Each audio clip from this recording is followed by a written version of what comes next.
Oh yeah, bakit? Ikaw lang mag-isa dito. Dito ka natambay. Dito ako kumakain. Ah, ano, kumakain ka na ba? Hindi pa nga kasi wala akong pambiling ulam. Nawawala ang pera. Ah, ganun ba? Anong oras na? Hindi ka pa kumakain? Taste na lang muna. Ah, ganun ba? Tubig. May tubig naman ako dito. Ah, may tubig. Ayun. Kasi ako, naghanap ako ng tao na matulungan ko na munting barya lang to. Matutulungan ko siya na baka ikaw na yon. Kasi galing pa ako sa Aklan. Naghanap ako ng tao na naging mabait.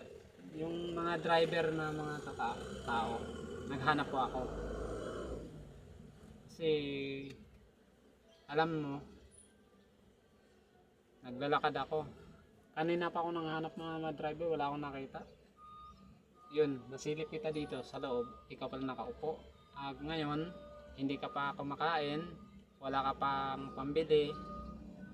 Paano iuwi mo yung sa pamilya mo kung wala kang pera? Anong gagawin mo? Mapaliwanag ko sa kanila. Wala akong Ah, pera kasi nahulog. Nawala yung pera ko. Ako, may konting barya akong ibibigay sa'yo. Pagpasensyahan mo kahit konti. Kasi ito, galing to sa taas. Blessing ng Lord na ikaw ang bibigyan nito.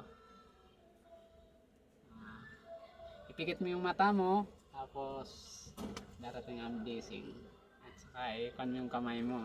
Ito. Yan, ipikit mo. Buklatin mo yung mata mo. Sige, yo. Yan. Ano masasabi mo dyan? Malaking pera to Salamat na natanggap yung pera sa galing sa'yo. May dala na ako sa pamilya ko. Okay. Kasi yun, kasi ako, nagkukuntin kasi ako sa mga vlog ko. Yun ay galing yun sa mga followers ko na nagbigay sa Gcash dumadating. Yun isi-share ko naman sa iyo. At sa kabilang araw, mabalikan kita. At saka kung dumami naman ang followers natin, mas sobra pa ibibigay ko sa iyo. Lahat mga followers ko, isa-isahin ko sa iyo, sa inyo. Kung sino naman mag-follow sa akin, mag-share, isa-isahin ko kayo bibigyan. Hindi ko pa masabi ngayon kasi konti pa lang yung income. Pangat ng pangat tayo. Yung binigay ko sa'yo, pagpasensyahan mo kahit konti, malaki ng bagay yan na makatulong sa pamilya mo o sa'yo. Pwede ka nang bumili ng pagkain mo. Akalain mo yun, kahit 100,000. Ang equivalent kasi dyan, 5,000. Yan. Kasi, yan. At saka, sasabihin ko sa'yo, ano ang mensahe mo about sa binigay ko ngayon. At saka, ito ay, pwede na akong makaalis.